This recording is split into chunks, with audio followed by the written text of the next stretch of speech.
coming up. Let's do it. I want you to get excited about your life. Here we go, in 10. Stand by, camera 6. If it's happening now, we're going to deal with it now. Stand by, Dr. Phil. This is going to be a changing day in your life. I'm taking people with real problems and moving them into the Dr. Phil house. Adultery, one of the most heinous crimes you can ever commit. A resident of Boston, Massachusetts, Hester Prynne, has committed a shameful act. As a court order and to atone for her sins, Hester Prynne wears the letter A on her chest. Before we begin, let's hear about Hester Prynne's story. My name is Hester Prynne. I live a pretty normal life, except for the fact that I wear a scarlet letter A on my chest to represent my sin, because I committed adultery. Hey Pearl, could you give me some milk? Yes, Mom. Some of the daily activities that we do involve cooking. Thank you, I'll get out of here. Okay, Mom.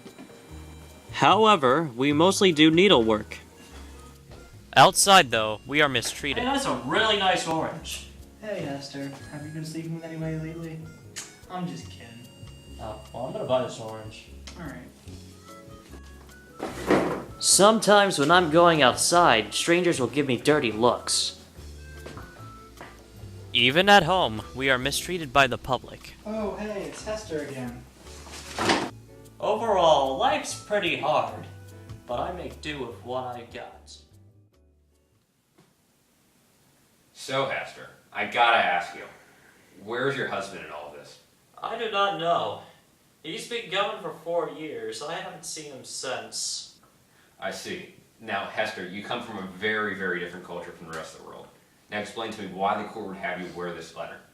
Like, why would it be necessary for you to have to wear this? Are you trying to prove something to someone else, or what?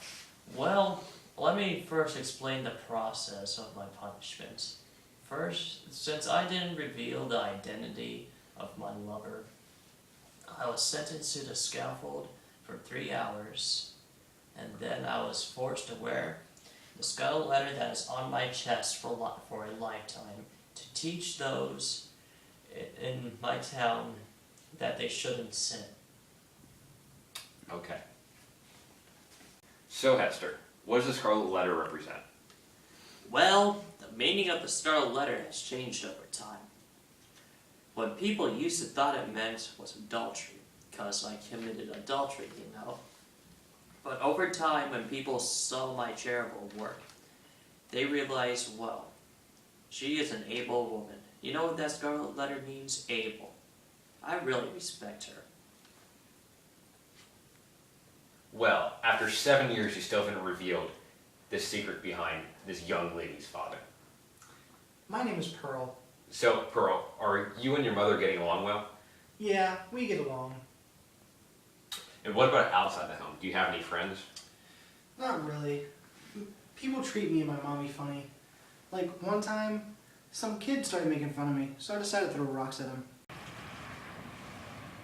Hey, is that Pearl? Hey. Now, I heard you're the devil's child. Get out of here! Ah! Ah! That's really interesting, but sometimes it's just much better to forgive and forget, like something our Heavenly Father would do. I have no Heavenly Father. Pearl, don't say that. You're religious. So let's change subjects here. So Hester, how's your social life? Well, it used to be pretty bad. Some of these chicks used to disrespect me a lot. But, you know, over time, I got a lot of respect for them. You know, some of them even look up to me. Okay, Hester. Now you and your daughter Pearl, it's time for you to get real. Okay, now tomorrow I want you to get up, do some push-ups, eat a good breakfast, and you know, I just want you to be happy. You know, you inspire me a lot, Dr. Phil. I think I'll do just that. Also today we have two very special guests, Reverend Arthur Dimsdale and Roger Chillingworth. Reverend Dimsdale is very involved with the church and has been inflicting self-harm on himself in order to atone for his sins. Although Chillingworth has been very dedicated to improving the health of Dimsdale, Dimsdale's health just keeps going down and down and down. Before we welcome them to our show today, I'd like to present some videos of them. I do warn you though, some of them are very explicit. Ow! Hey, Dimsdale, it's time to go to church today.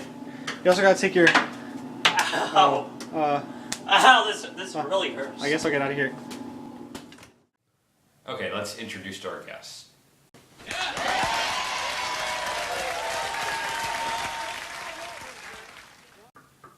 So, Mr. Dimsdale, can you please elaborate on this video? Well, let me start off with this. I have found my sermons becoming stronger over time ever since I started this routine of self-infliction. I do believe it is my duty to atone for my sin in some sort of action, whether it be self-inflicting or praying, because I am a man of God. You know, I've been noticing these past several years, you haven't been helping my condition, but you were trying to leech some sort of secret out of me, you devil. You know, there was a story of a weed that grew in a man's grave due to his unconfessed sins. I can't do this. This is stupid. Okay, I'm sorry. I'm going. Wow, that was an unexpected turn of events. Now, we still have a video of Chillingworth that we'd like to show before he leaves the show.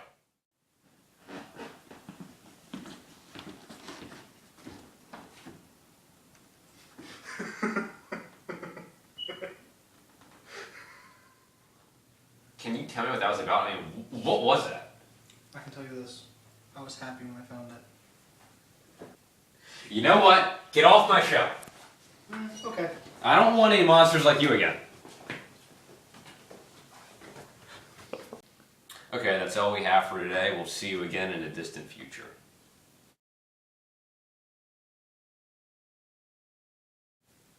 Okay, now we're back again with Hester and Pearl after the Scarlet Letter incidents. Let's see how they changed. So Hester, how have things changed? Well, gotta say something. Dimsdale's dead. I am very sorry for your loss. Yeah, but there's another secret too. What? He was my lover. He was the father of my dog, Pearl. Whoa, that was shocking. Could you please elaborate? Well, it happened on the election day speech when Dimsdale had to give a sermon that day. And he called for both me and Pearl to the scaffold. And what he revealed was the A engraved onto his chest that he's been carving into his skin for the past few years. Yeah, the crowd was pretty shocked about it too.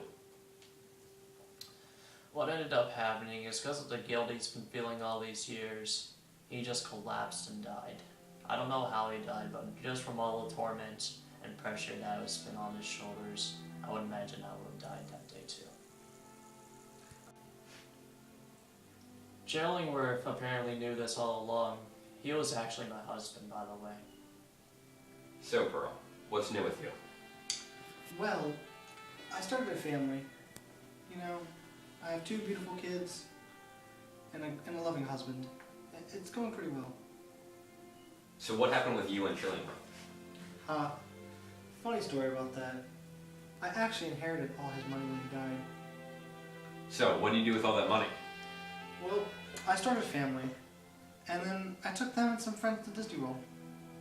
Okay, that's all the time we have for today. It's time for us to make a tree and leave.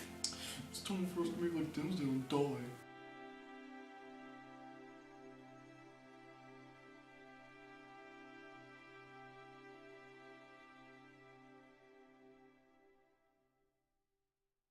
So, Mr. Dimsdale, can you please elaborate on that video? Well, yeah.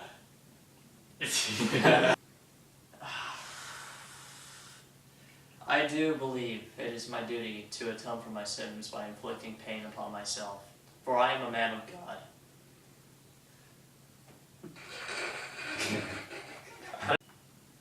So, Mr. Dimsdale, can you please elaborate on that video? Don't say please. Your condition has been getting worse and worse for the past couple of years now. Okay, Just the way you just looked there. You know, there was a story of a weed that did grow in a man's grave in response to his I'm trying not. Alright. There was a story of a weed that would grow in a man's graveyard. Grave. Yeah, great. In response. To his unconfessed sins. I still think it's unresolved and unconfessed. They sound so similar. Confessed. Got it? Yeah. Get you ready? No pauses. You know, there was a story of a weed that did grow in a man's grave in response to his unconfessed sins. So bad. He was actually my lover. He is the son of my daughter, Pearl. You said son of my daughter. Yeah. He is my daughter. So Hester, how have things changed? Wait, you're not even wearing your costume. Oh, look at the cat. There's no cat. There's the cat in the background. So Hester, how have things changed? Well, I gotta say something. Cat right there. Whoa, that is shocking. Yeah, it was shocking.